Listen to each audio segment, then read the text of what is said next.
Hello, everyone. Welcome to Season 5, Episode 6 of the Drone to 1K podcast.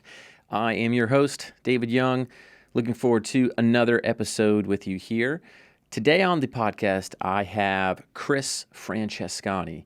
And Chris has a great story of coming from being a journalist, moving into drone business full-time. So I was excited to get his story, and I was actually even more excited just personally to find out what a cool role Drone Launch Academy has played in his journey. I had no idea before we started the podcast. I know I had seen his name in several of our courses and had interacted with him a few times, but he just really mentioned some cool stuff on the podcast that really touched me, and I was pumped to be able to hear that. So hope you enjoy the podcast today.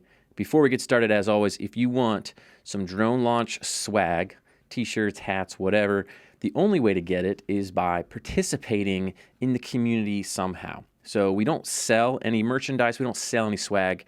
The only way you can get it is to earn it for free. How can you do that, you ask? David, I want some drone launch swag. And we make high quality stuff. We're not shipping you crappy t-shirts. I think on average, shipped, these t-shirts cost us about $20 a piece. So they're nice quality stuff. I wear them. If you want to get one, you can go to Apple Podcasts, leave us an honest review, leave us what you really think we earn and deserve for this. This is not like bribing you to give us 5 stars or anything.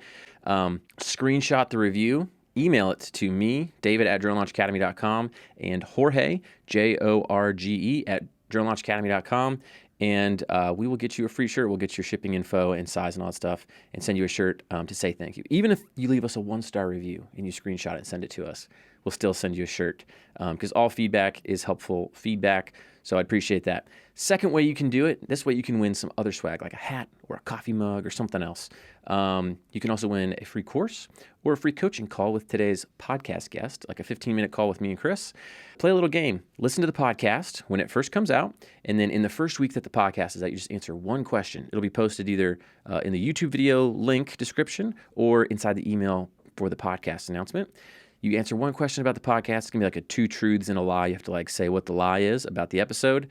We'll pick a fun fact about Chris, and we'll pick a random, 3 or 4 random winners from that list, I believe. Maybe, yeah.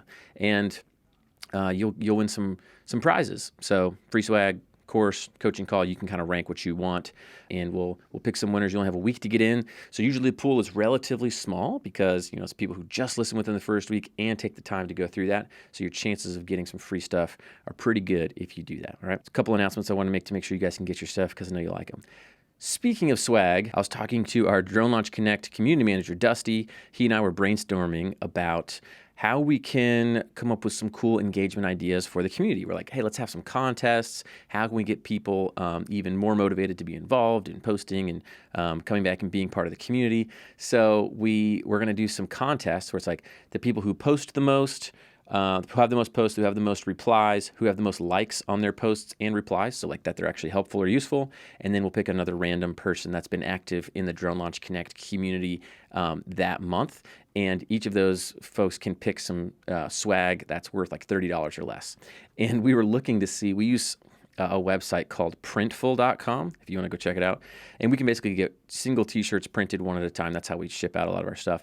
But we were looking what they had on there as available options for swag. And now they have slides, like the sandals, slides, flip-flops, bathing suits, throw pillows, throw blankets, like nice blankets, a satin robe, patches and stickers and all that stuff, which is pretty normal. But we were just having the best time designing the most outlandish drone launch swag to give away or to make as an option for some of those contests. So maybe we'll widen the swag options for those who are entering into some of our contests for our listeners here on the podcast.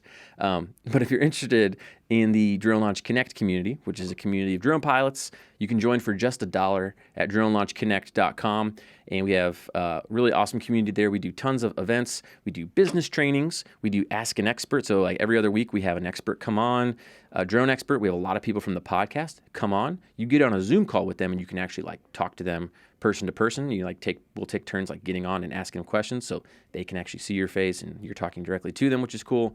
We get like 7 to 15% discounts on most drones, drone gear, all that kind of stuff. So really cool community to be a part of. I just enjoy being there and interacting with everyone. So it's $29 a month after your first month. But after this month of August, we're going to be closing it down. We're going to only open it a few times a year because we want to kind of get like a tight-knit group there. So the only way to get in after that will be probably with either a referral link from a current member, or if you join one of our courses, you have like a small window to jump in the community at that point. But otherwise, it'll only open a few times a year. So if you want to get in, I would hop in there now. But sorry, I didn't mean to go on that for that long about the community. We were having a really fun time the other day making up drone launch swag. So without further ado, here is Chris Francescani on today's episode. All right, welcome everyone. I am here with Chris Francescani of Sunset Beach Films. Excited to have him on the podcast today. Thanks for coming on, Chris. Hey, thanks very much for having me. I really appreciate it. Yeah, and I feel bad. Me and Chris were just talking right before this. I've rescheduled this podcast episode, 5 times because I was in the hospital most of May and then got COVID and then had something else go on. And then I had a calendar mishap. So he's been extremely patient with me in getting this podcast scheduled. So appreciate your patience there, Chris. Absolutely. Cool. All right. Well, without further ado, let's dive in. Why don't we just start talking about your story and how you first got into drones and kind of what your background is? Sure, absolutely. Thanks very much for having me on. I got into drones. I've been a reporter for the last 25 or so years of my life and living in New York City, working for a bunch of different news organizations. And I've been writing about drones since at least 2013. That was the oldest story I could find. That's cool. And flying drones since about 2012. But in the beginning, it was just, it was those styrofoam parrots that was crashing around in my 625 square foot New York City apartment. 25 square foot. 625. So 100, okay. But I really got into it because I was able to, in journalism, one of the joys of journalism is that occasionally you get to really dig into something that you're personally really invested and interested in. And I got into it by doing long form stories about the industry. Reuters was particularly good with me. They flew me out to Mesa, Colorado, to meet with a sheriff's deputy named Ben Miller. He started one of the first law enforcement drone programs in the country back in 2009, and wow. He was a really fascinating interview. And I went on this trip, and I went to California. I met this guy Patrick Egan from SUAS News, who's a real colorful character. And I got to know the industry. I met people at AUVSI, et cetera. And I kept on writing about it, kept on buying new drones. I covered the New York City Drone Film Festival year after year for a bunch of different outlets, for the Washington Post and I think NBC News and Reuters. And during these years, I was saying that I got involved in the industry by both just flying as a hobbyist on my own, but then reporting as much as I could on the industry as it developed. And then little by little, I got better and better at it. I went through, I think all of the Mavics and the Minis, et cetera, et cetera. And now I've got a Mavic 3 that I really like. Nice. But while I was still at ABC News, which was the last news organization that I worked for, one of the women there, she's the head of drone operations for Good Morning America. Her name's Maria Stephanopoulos. Actually, no relation to the anchor George Stephanopoulos. I was wondering it. She's, but they call her the drone queen. She's a really remarkable woman. She's been flying drones professionally for the show for many, many years. She's won Emmys and stuff. And she encouraged me to go into this program at ABC where they train you for the Part 107. And it's mostly for photographers and cameramen and videographers and everything. But because New York is considered a high density state for insurance purposes, there's not a lot of drone pilots in the New York Bureau of ABC News. So I was able to get into that program, and I went to ground school, I think, in Baltimore, and flight school in Maryland. We were trained by this great guy named Jim Blanchard from UAS Academy. And I took my Part 107, and I got my license. And about a year and a half ago, I sublet my apartment in New York City, moved out to Eastern Long Island, and started this company. And a lot of it in those early years, beginning of last spring, it was when I started listening to this podcast and started taking the courses. Alex Harris was my first kind of entree into Drone Launch Academy. I Okay. think I found him online somewhere, and then signed right up for A to Z, and have successfully bought, I think, most of your courses at this point. But Drone Launch Academy it played a major role in Awesome. the early development of my company. So it's a real pleasure to be here and to talk to you. I remember thinking back then, like, God, if I could ever get on this podcast, because you talked about how you'd give us a link back to our site, and at the time, I thought a link back to my site would be the greatest thing in the world, and Yeah. all that stuff. And so I set a goal to. I figured it'd take 3 to 5 years. I'm not bragging, but I really thought it'd take 3 to 5 years before I was good enough that anybody would want to talk to me about what I do. Yeah. But I've been working my ass off, and so I'm really Well, yeah. very It's honored to be here. well, hey, no, and listen, you're the one who's done the work and put in all the time and effort to make it happen. So I'm happy to have you on to share your story. I think your situation probably is familiar with a lot of people where they any business you start, really, when you first start, you're like, oh man, I just want to get, if I could just do this, that'd be great. And then you get there, you're like, oh wow, that's awesome. I remember when I first, it's not in the drone world, but when I first started Drone Launch Academy, there was another podcast I listened to. This guy, um, Pat Flynn, is like smartpassiveincome.com thing. And he always had like, oh, ways to make money online and different things like that. But he was like the only person I found who was like not real scammy about it. There's a lot of like, I don't know, just everybody feels scammy when it's like, make money doing this online. But he was pretty open and chill guy. But I remember listening to his podcast, being like, oh man, it's like my goal to be on his podcast one day. And ended up being in like one of the like 10 people being in one of his coaching programs that he did for a year, and it was really good and got to know him. But yeah, so it's cool, that you put in the work, and now here you get to share your story. So I'm pumped for everybody to hear about it, and hopefully it inspires the next person to kind of do the same thing and realize, hey, if I work at it and I do it, maybe that whatever dream or goal is not so far fetched. It's really not. And there's a lot of time in the beginning, in the early days, when I really wondered whether this was ever going to work. Um, but I think anybody who's taking it seriously is going to go through that period of time Yeah. where you don't know if it's going to work, and you just got to keep on pushing forward and doing the best you can, and making mistake after mistake after mistake. But after a while, you suddenly realize, oh my God, I know all this stuff now. I don't Yeah. make any of those mistakes anymore. Now I've Yeah. got room to make new mistakes, but Yeah. And you I learn. think, Oh, oh, go ahead. Sorry. I'm just going to say, with all the online tutorials in the world and all the YouTube videos in the world, um, don't compare to having to actually do the job in some sort of professional manner, even when you're doing something on spec or for free or anything like that.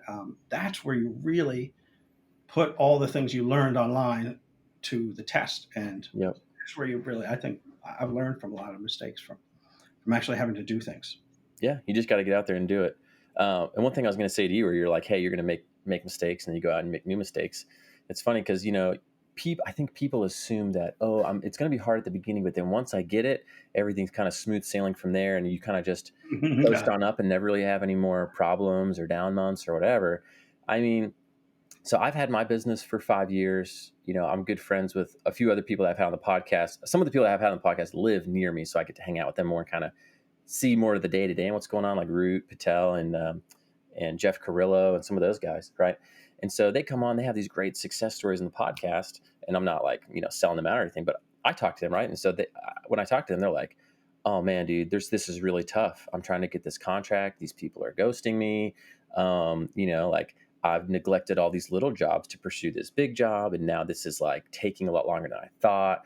And so it's not like all the problems disappear after you get like good at what you're doing, because you start trying to tackle new problems, and sometimes that takes longer than you think. But then, but both of those guys, I'm just using them as examples, right? Like they continue to do the same thing, right? Even though there's doubt, fear, uncertainty, what they're doing, they're really diligent about pushing forward, moving ahead. And then, then they'll have these like epic months where I talked to Jeff, and he made more money in 1 month than I had ever heard any drone pilot make. I don't want to. He didn't give me permission to share, so I won't. But I was just like, we were having lunch, and I was just like, I'm sorry, what? He's like, yeah, man, it was not just all of it; just kind of came in at once. So all that to say, like even when you've quote made it, there's still highs and lows, and you got to have the stomach for it. But I think a lot of those guys would prefer it that way too. Yeah, no, you're absolutely right. It's an endless climb, but the further you go along, the more your confidence grows Oh, in your for ability to sure. handle any problem. Yes. Times when I listened to drone podcasts, and I literally, it was like listening to someone in another language. I had no idea what they were talking, making reference to all different drones and, shorthand like M3 or something like that. Uh, which at the time I think they were talking about the Matrice 3, not the Yeah. Maverick 3. But over time, you're better able to handle the problems that you Yeah. encounter because you've got a better sense of the big picture. Yeah. Yeah. Absolutely. So, all right. So you're at ABC and you're doing their, you get involved with their drone program and, you learn a lot. Kind of take us from there in your story. Sure, absolutely. Well, I got the Part 107 license, and I would have gone on at some point to fly drones for them. There's just not a lot of need for drones in and around New York City because, as you know, you can't really fly Yeah. It's almost tough. anywhere in New York City. So that really discourages people from going into commercial drone work within the five boroughs. But I kind of had it with journalism because I've been doing it for a really long time, and the kind of work that I was doing could be really rough over time. I covered a lot of rape trials and mass Hmm. shootings and a lot of the big events of the day, but in nearly every case, tragic in some way or the other. Yeah. So it's a great experience. I wouldn't trade it for the world. I'd never go back and do anything differently, but I did that, and now I want to do something else. And my love and sort of interest in drones has grown year over year for the last 7, 8 years to the point where now I'm a professional pilot. I feel like I know what I'm doing. I'm getting contracts. I'm working with people, and it, it's kind of like like a trapeze artist that you let go of one bar and you're tumbling through the air, and you're just hoping that you're going to catch that second bar, but Yeah. you don't know until that bar presents itself right in front of you. And I feel like I at least caught the very first bar, so I'm still Yeah. alive, and I can go forward from here. But that first year was probably the toughest year of all because um, there's so much uncertainty about whether it's going to work or not. Like for instance, one of my biggest personal concerns about the success of the business that I envisioned was the sales aspect of it. I'm a reporter, and it's kind of sales is antithetical to what I do. I I'm very good at prying information out of people, but the idea of prying money out of them is an anathema to me. It's Mm, horrifying. So, mm. I took particular care to prepare all this year because, and I'm just going to back up a little here and point Sure. out to everybody that I'm on Eastern Long Island, which is it's like the Hamptons. It's North and South Fork of Long Island. I live in Riverhead, right where the two forks split. So I've got easy access to Montauk and Greenport. But this is it's a year-round business community in a seasonal tourist area. So the work dries up every fall when the landscape goes brown.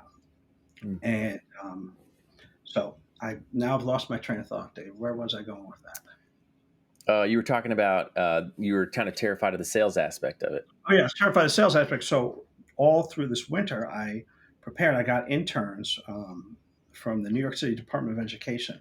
It's a program where the city pays these kids, and then you kind of take them in as apprentices in your company. And so we did that. We met each week on Zoom, and I had them compile for me a spreadsheet of basically every restaurant, vineyard, farm, basically every company that might need drone services out here in a big spreadsheet with the social media manager, the website, the contact information, so that when I was ready, rather than literally knocking on doors, I could at least check out some of these websites and then approach the people I think that might take the service. Yeah. But so I prepared as best I could for that. But for me, and I don't know if this would be the same all around the country, but out here, the best success I've had is joining local chambers of commerce. Hmm. The first thing I did was join the Riverhead Chamber of Commerce, which covers the town of Riverhead, and the North Fork Chamber of Commerce, which covers the entire North Fork of Eastern Long Island. And through that, I met all of every kind of business you can imagine.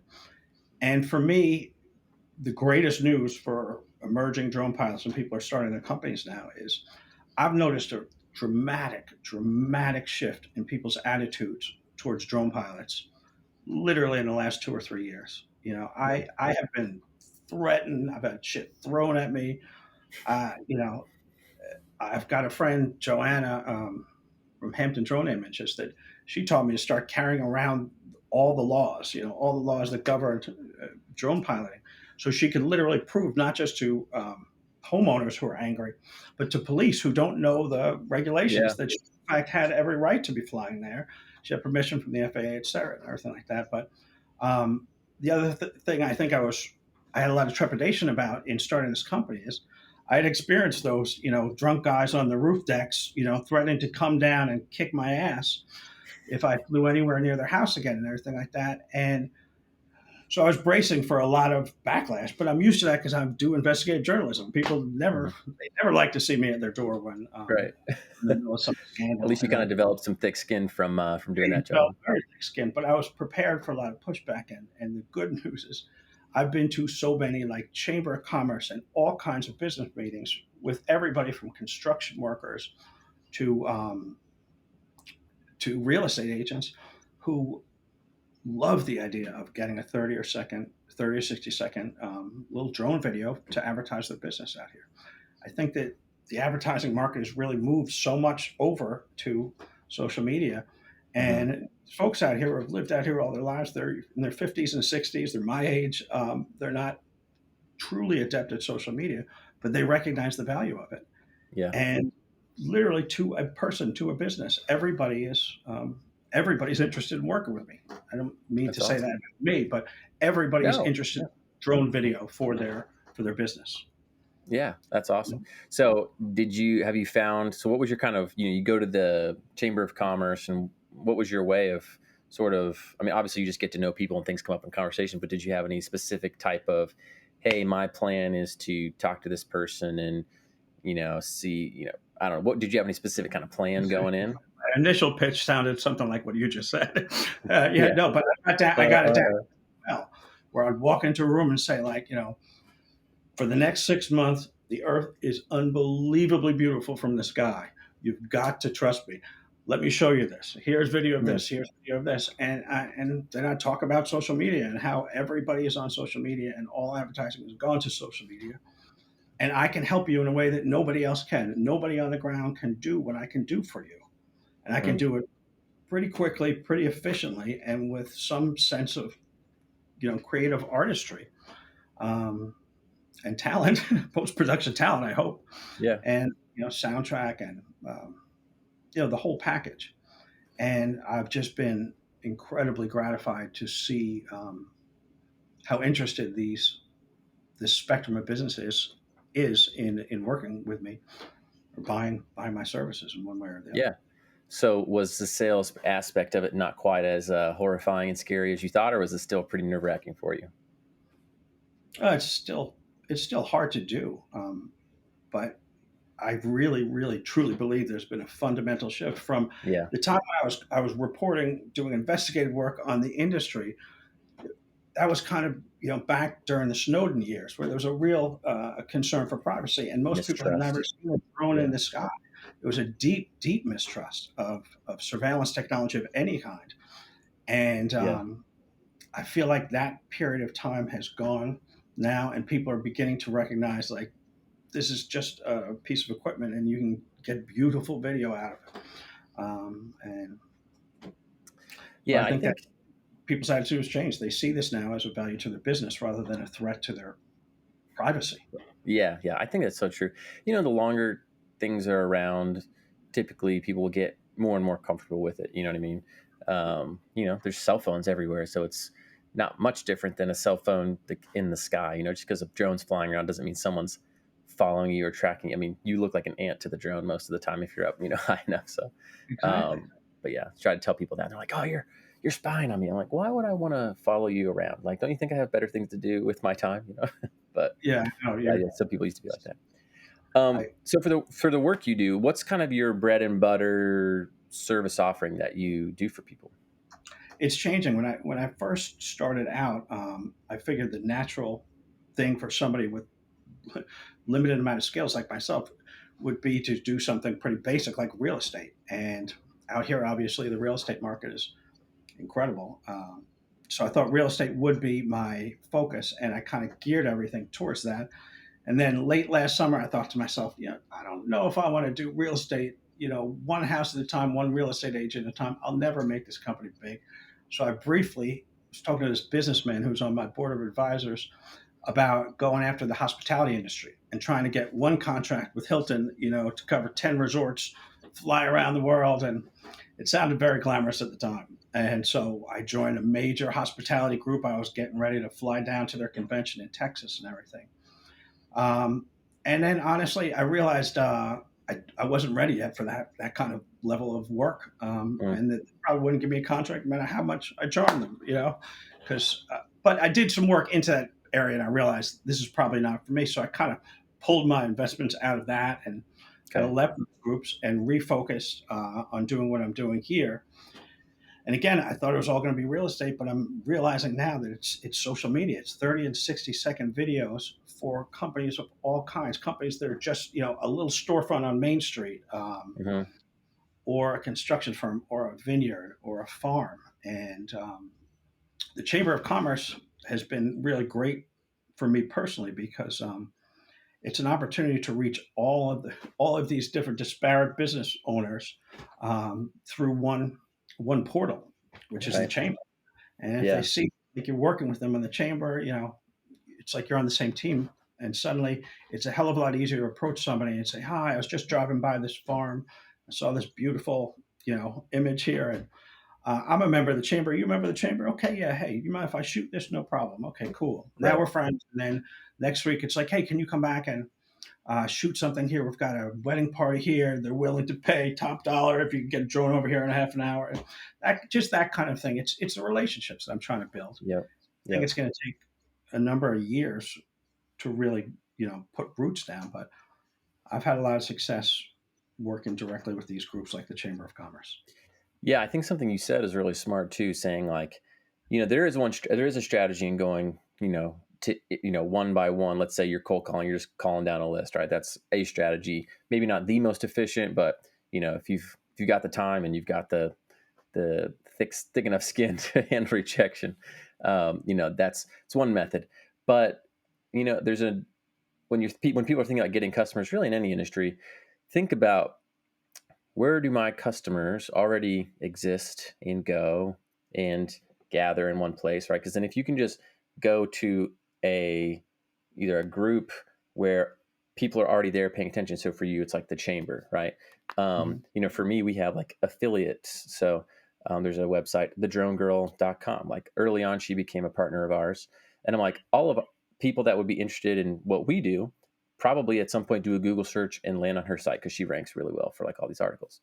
So it makes Mhm. sense for us to partner with her and like put some stuff on there about our site. And so we've worked with her on some of that. But you need to think about, just like you did, hey, what do I want to do? Where do these people go? And like you're thinking hospitality, right? Like if I want to get in with these hospitality people, where are they going to be? Where's there going to be a good opportunity for me to naturally build some type of relationship with them so that it can lead to work?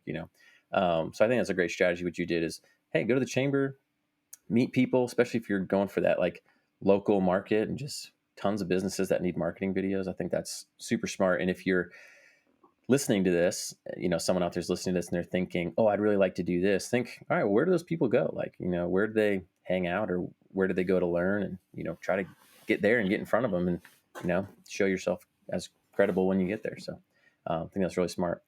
Yeah, no, So for, definitely. Go yeah. ahead. So for you, like, I mean, if you're comfortable sharing, I don't know if you'd like to share your pricing or at least how you think about pricing, but, if you're doing one of these videos or like, what does a typical package look like for, one of these small Mhm. businesses you're working with? Well, for a long time, I had the best price you could ever give anybody, free. And I just did everything free, everything free, because I just had a hard time asking people to trust me and give me money for a job I had never done before. I would never Sure. charge anybody for something I'd never done before because I couldn't make sure it wasn't going to go wrong. And that's what would really horrify me. If somebody paid me good money for something, I didn't give them the product, I would. You can't sleep at night. I hate that stuff. Yeah. So, and now at the point I'm at now, I'm not doing any kind of drone work for less than $500 Yep. a um, a job. And sometimes it's drive out to, the Amityville Horror House and shoot some video over there. I did that for my friends in New York a couple weeks ago. But that's kind of my minimum. I've had Yep. too many times in the beginning, drone base or all those little places that give you the drone jobs for like $50 or $75 Yeah. and everything. When I first heard about them, I was like, oh, sign me up, please take me, Yeah. we work for you and everything. And now after like a year of getting their emails like answer now or you're not going to get the job and everything, I I don't want to do it. I don't want anything to do with that. One of Yeah. them asked me recently to spend 3 hours training a child on flying my Mavic 3 for $75. And I was like, I wrote back and I said, cancel me. I'm out of here. I'd never want to do this. That's insulting. Yeah. Um, but I thought it was a Yeah. typo. So I said, you mean 750? And they said, no, 7. Yeah. So I tell people basically those are good. Those sites are good for like if you're super new and you just want to get paid to practice, mm, that's like an okay thing, but it's not really a way to build a business. yeah, and occasionally you'll get an email saying they want you to shoot a house that's like 2 blocks from where you are for $200, and it's like, okay, boom, I'll go do that. But Yeah. beyond that, I've found much more value in finding real customers. But Yeah. so I charge, yeah, $500 minimum because of all the money and the work I've invested in the company. But Sure. I'm now aiming to get contracts. I got, I think for me at least, a really important contract here in Riverhead with the Riverhead Downtown Business District.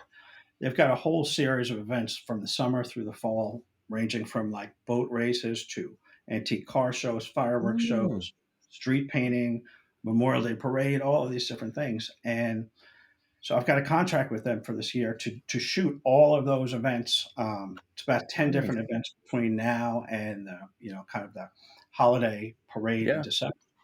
And then I'm going to put it together into a full-on professional video for the downtown business district.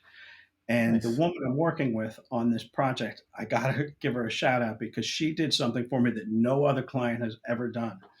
We sat down to talk about me doing this project for them, and she had a video there from another downtown business district in another state, and she said, "This is what I want."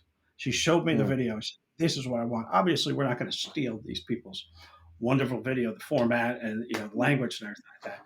yeah. But I But you have something to understand. model it. Yeah, she wants me to give her something like this for Riverhead. But it Yeah. was the most instructive and valuable thing because a lot of times when I was doing a lot of those jobs early on, free for people, you pick the wrong song, you pick the wrong, vibe for something like that. You may love it, but that farmer's going to hate it, and Hmm. that's happened to me too. I worked long and hard on projects for people, and it just didn't like my choice of music or whatever the case is, and it didn't lead me anywhere. But every job you do, you're still under that pressure, and that pressure is what helps you build your confidence and navigate mistakes and get better.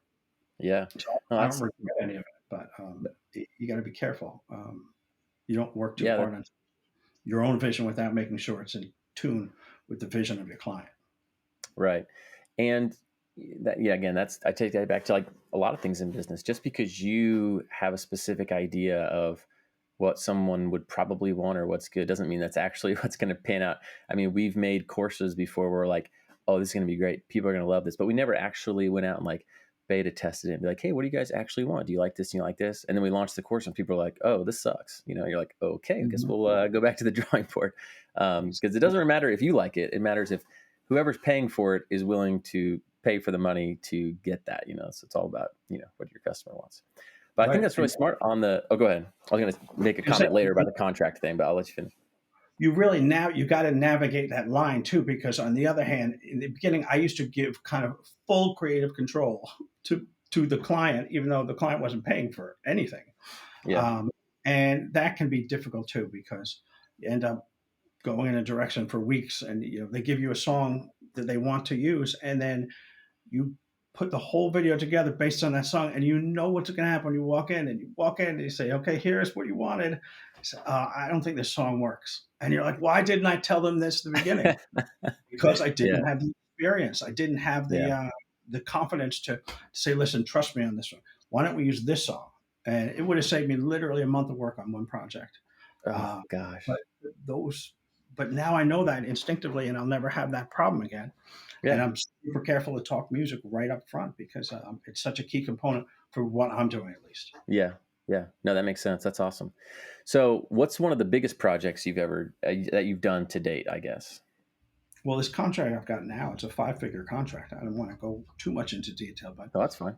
it's a big contract because That's awesome. there's a lot of work. I'm going to be writing the script, hiring a voiceover actor, hiring a motion graphics Hmm. editor. Actually, have just hired the motion graphics editor.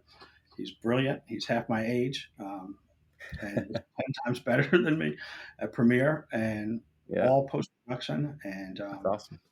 so, but that contract gave me the sort of anchor I needed to get through this year and go out and get other business. Yeah. But knowing that you're going to have these paychecks on these dates, and at the Yep. end you're going to have this large paycheck, it helps you organize your finances and kind of work your burn rate better. Yeah, yeah. No, I think that's smart, and it gives you stability, and yeah, like you said, you know what to expect, right? Hmm. Um, what's your Do you have any client or working with people? What was been your toughest job so far? One that you maybe wish you wouldn't have taken, Mm, that's a good question. unless they've Um, all been rosy. no, they haven't. Oh, the Amityville Horror House. I thought that. Well, I can't. But I've had to fly the Amityville Horror House, and those poor people, the people who live in this house now, they've only been there for a few years. They're nothing to do with the original family of the movie or anything, but it is a tourist location. They even changed the street address number to keep tourists away. But it was one of those places. I felt like some of the places I've gone into mafia neighborhoods and other neighborhoods where they knew who I was and they didn't want me there. And that's what this felt like. The whole neighborhood was like very unhappy I was there. And the very savvy woman who owned the house, at one point I was flying, a couple missions around the house, and she walked out and stood right in the middle of the shot and just leaned over the fence looking at me. And she knew that I couldn't use the shot if she was in it because they don't want shots of a woman standing in front of the Amityville Horror House. They want just the Amityville Horror House. But during the course of the shooting, for the first time, I think ever with the DJI drone, I lost complete control between the drone and the remote. It's never ever happened before. It turned out to be a motor problem. I just got the drone back from DJI 2 days ago, Hmm. um, but I was Which up drone there. was this? What's that? Which drone of yours was this? This was Mavic 3. Oh, the Mavic 3. Okay. Yeah, and thank God it was calibrated and everything, so it came home. But it was a really scary incident. And then I had something similar happen the second time I went that had more to do with getting the videos onto my computer. But all of the cameramen and everything from the documentary were joking that the house is haunted and they haunted your drone. And but that was extremely stressful because I had no control over the drone and I had to literally turn off the remote and turn it back on and pray to God that the drone did what it was supposed to do, which was to come home. Yeah. And it came home, but I went home like covered in sweat, just covered in sweat. Not from the people who were about to hit me with a baseball bat if I wouldn't leave their neighborhood because it was a tourist attraction, but from losing control of my favorite drone. I love that. And I it thought, worked, right? It came back and landed. yeah, it came right back and landed right on top of my car like I had taken off from. But Oh gosh. I got right into it, and I called my friend who's a DJI authorized dealer and talked to him about it. And I had to end up sending it back to the factory, Hmm. but that was a scary one. Yeah. That's an expensive drone to lose too. Those are pretty pricey.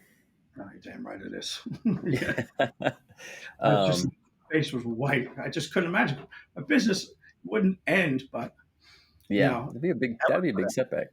yeah, just the 2 or 3 weeks that it's been in the repair shop in Mm, China has been killing me. yeah.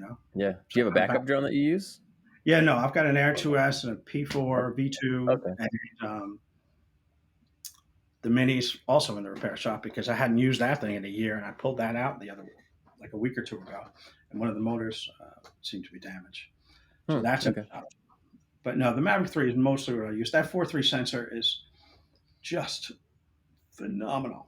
I don't Hmm. love every other aspect of the drone, but the picture that that drone gets you is It's awesome. not like anything else I have, at least, or that I've ever Mm. worked with. So Yeah, we that's have a really cool. relationship.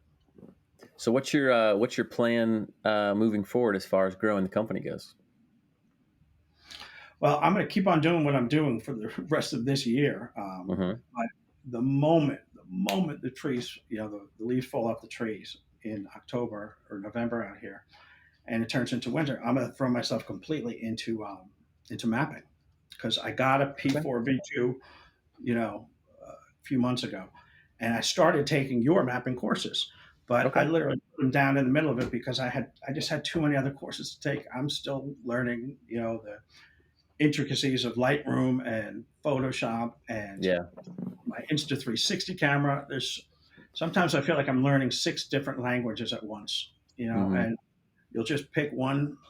Like I'll work on learning my Insta 360 camera because that's kind of a cool, fun camera that you can do cool things with.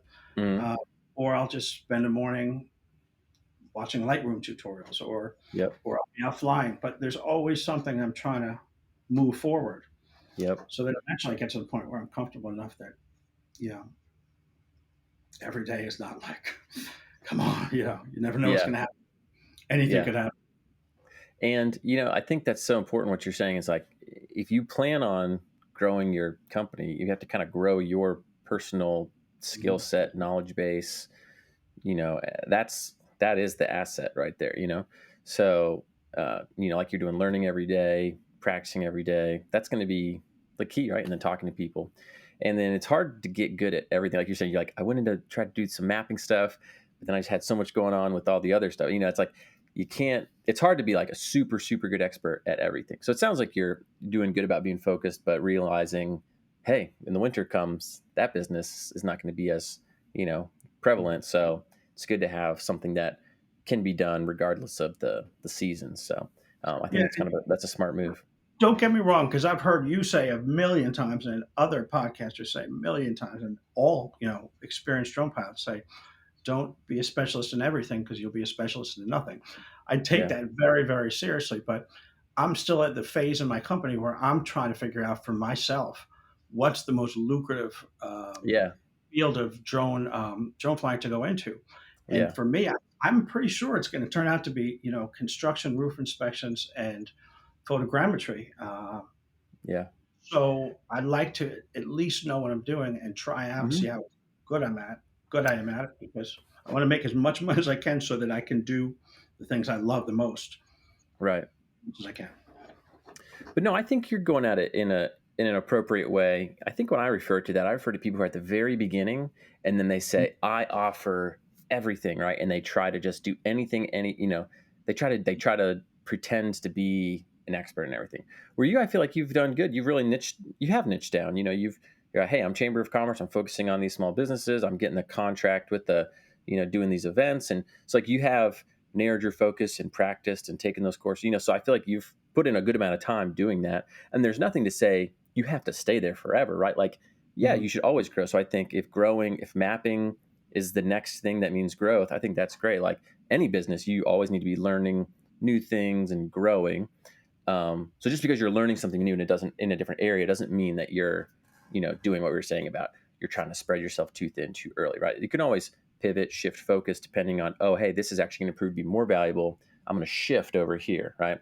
But trying to say, oh, I'm a survey company and a production company and this company all at the same moment when you're first starting off, it's usually too much for people to handle. So I think you've done a good job about niching down and kind of getting that business.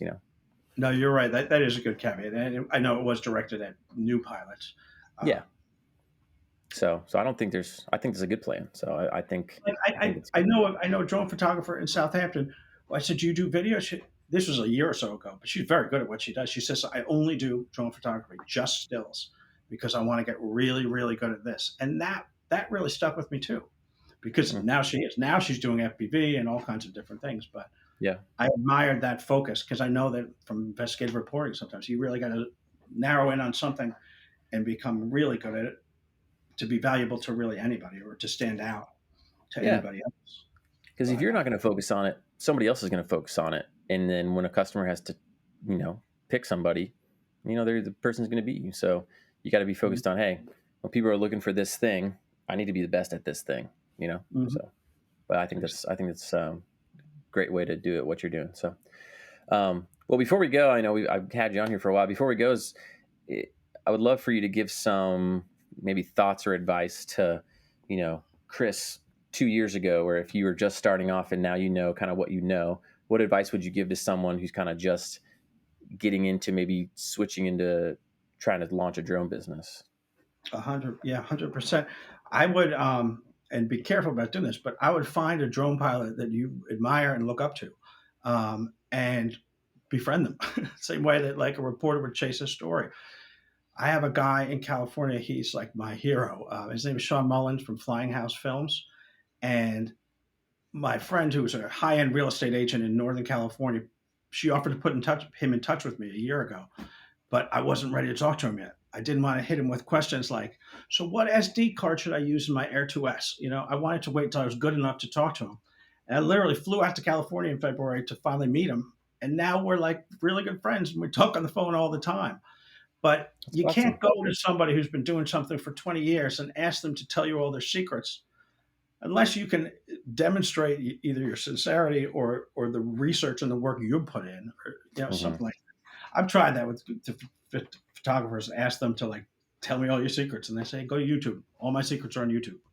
Yeah. You have to learn it yourself, but I think once Sean met me and he saw how serious I was and passionate about this, we hit it off. We had a blast hanging out in Laguna Beach, and he has guided me when I've needed him, through a whole number of really important developments in my in my company. When I got this big contract that I got, he had just told me a story a week before about a 50 times larger contract he had got and how he had to negotiate with a city in California about the job. And Hmm. he basically just walked me through the whole meeting, and Hmm. we walked through the different aspects of what you got to put into a budget proposal so you don't um, undercharge. You got to Yeah. really be realistic about your time and its value, or you're going to end up killing yourself for a project and barely make any money. And that was a Hmm. valuable lesson. Had I not had that lesson 3 days earlier, I probably would have been like, "Oh yeah, sure, I'll do it for the whole thing for $1,000." Yeah. 6 Yeah. months of work for $1,000. So that really helped me. And he's like my Mr. Miyagi, but Yeah. he That's awesome. and I would the biggest problem I had was finding drone pilots, finding friends to talk to because nobody I know flies drones. Hmm. So I joined Yeah. AUSI and I got online. I joined Drone Launch Academy. I met all of our people here, Al Cornett and all those great people. And I built a community, so that I had people to call when something went wrong. Like, when I lost remote control over the Amityville Horror House, I could call somebody and they could help me. Yeah. I think that's so important too. Like having that community of people, right? Like you said, and even just starting a business is kind of can be lonely because you're like nobody understands this Hmm. specific situation that I'm going through. So it's awesome that you had somebody to call or someone to bounce an idea off of. Hey, getting this contract, you know, what should I be thinking about? Or even just him sharing that even spurs ideas in your head. Oh, I didn't really think about that. That was a possibility. I could go talk to this company and do this. You see what other people are doing, and you can kind of think about ways to model that. So, And don't get just one mentor. Get like 20 because they will get tired of hearing from you every single day. sure. I mean, you can do Tell it. me how I You can can do help it with some tact. And I think what you said is important too. Like, don't just randomly chase people down and ask them things that you could probably just find on Google. But if, like you said, if you show sincerity and like, hey, this person's serious and they've done their homework, most people who have success in a field, if they see this person is really sincere, they're working hard, they're taking steps to like do a lot of this themselves, but they have these questions. Like most people are really willing to help out in that way. So Yeah, I Sean think that's turned out to be one of the most humble, graceful people I've ever met. And yeah. he's the best, I think, at what he does. Yeah, that's really really wise, and I think that's a really good piece of advice. And I think it's the first time I've ever heard someone give that advice as their ending statement. So I appreciate you giving that little nugget. No problem. My Cool. pleasure. Well, thanks, Chris. I mean, if people want to find out more about you, what's some good ways to look you up or look your company up? Sunsetbeachfilms.com, and I'm most prominent on Instagram, and by prominent I mean I'm not prominent on any of the other ones. I've been focusing on Instagram and Yeah, Vimeo mostly, and not as much on YouTube gotcha. or Cool. Facebook. So Well, we'll link up your social stuff and contact on show notes. Thanks so much for coming on and sharing your story, man. I'm glad we finally got to connect after all the back and forth. amen. It was really great talking to you, Dave. Thanks so much. All right, thanks, Chris. All right, everyone. Hope you enjoyed that episode with Chris Francescani. He's an awesome guy. I loved getting to talk to him. Hopefully, you loved getting to listen to him, hear his story, and you could take away some motivational nuggets and some good wisdom from his story to inspire you to help your story if you are thinking about starting a drone business, doing some drone work on the side, whatever your goals and ambitions are. Maybe you're just doing this for your own career. Maybe you're working some like construction or engineering, or you're a real estate agent and you're looking to do drones more. Hopefully these stories help you, give you some nuggets of wisdom, and level up your drone game just a little bit more. That's the point of these podcasts. I love doing them. So if you have anyone that you think we should have on the podcast, let me know. And we should be sending out some applications for season 6 soon, so we can start recording that. Looking forward to that. Keep an eye out. Otherwise, I'll see you next week. Take care.